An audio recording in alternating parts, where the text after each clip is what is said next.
मकर संक्रांति भारतीय हिंदू पर्वों में से एक है जो विभिन्न भागों में अलग अलग नामों से मनाया जाता है। यह पर्व सूर्य की उत्तरायणी गति को दर्शाता है और इसका आयोजन 14 या 15 जनवरी को होता है। इसे विभिन्न भागों में विभिन्न नामों से जाना जाता है, जैसे कि मकर संक्रांति, पोंगल, मघु संक्रांति, उत्तरायण, लोहड़ी, माघी बिहू आदि। इसे भारतीय सांस्कृतिक कैलेंडर में एक महत्वपूर्ण तिथि के रूप में देखा जाता है और यह अनेक रीति रिवाजों, परंपराओं और आस्थाओं के साथ मनाया जाता है। मकर संक्रांति का नाम सूर्य का मकर राशि में प्रवेश करने के कारण हुआ है। इस दिन सूर्य उत्तरायणी गति को प्राप्त करता है और शीतकाल की शुरुआत होती है, जिसे हिंदी में शीतला पंचमी भी कहा जाता है। इस दिन सूर्य देवता भी माता षष्ठी की पूजा के रूप में पूजे जाते हैं। मकर संक्रांति का महत्व भारतीय समाज में विशेष रूप से उत्तर भारत में है।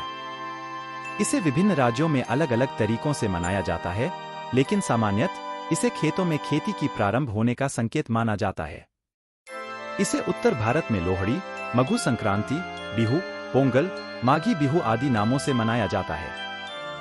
यह एक सामूहिक त्योहार है जिसमें परिवार के सभी सदस्य मिलकर खुशियां मनाते हैं और आपसी समर्थन और समरसता की भावना बढ़ाते हैं। मकर संक्रांति का आयोजन भूमि के अनुसार अलग अलग रूपों में होता है, जिसमें परंपरागत रीतियों, खानपान, नृत्य, संगीत, मेले, पूजा अर्चना और अन्य रूपों का समाहार समाहित होता है। इस त्योहार का महत्वपूर्ण हिस्सा है किसानों की धन्यवादी पूजा, जिसमें वे अपने फसलों की धन्यता अर्पित करते हैं और सूर्य देवता की कृपा के लिए प्रार्थना करते हैं।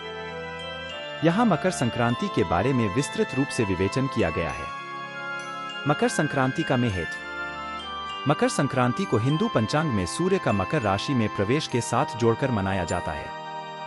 इस दिन सूर्य उत्तरायणी गति पर चलता है, जिससे दिन का समय बढ़ने लगता है और रात्रि का समय कम होता है। इस पर्व का महत्व विशेष रूप से किसानों के लिए होता है, जो इसे अपनी फसलों की अच्छी पैदावार के लिए एक महत्वपूर्ण समय मानते हैं। खेती की शुरुआत। मकर संक्रांति का आयोजन खेतों में खेती की शुरुआत के साथ जुड़ा हुआ है। इस दिन से ही शीतकाल शुरू होता है और किसान अपनी खेतों में खेती का प्रारंभ करते हैं। इसे भूमि पूजा और धन्यवाद का मौका माना जाता है। पौष पुनी। मकर संक्रांति के बाद आने वाले महीने में पौष, जिसे पौष पुनी भी कहा जाता है, का महत्व भी बड़ा है। इस महीने में श्राद्ध करने का अधिक महत्व होता है और लोग अपने पितृगण के श्राद्ध करते हैं। दान और कर्म। इस पर्व पर लोग दान और कर्म का महत्व बढ़ाते हैं। विशेष रूप से धार्मिक क्रियाएं, पूजा अर्चना और दान करने का प्रचलन होता है। लोग दान पुण्य के साथ नए साल की शुरुआत करते हैं। मकर संक्रांति के विभिन्न रूप।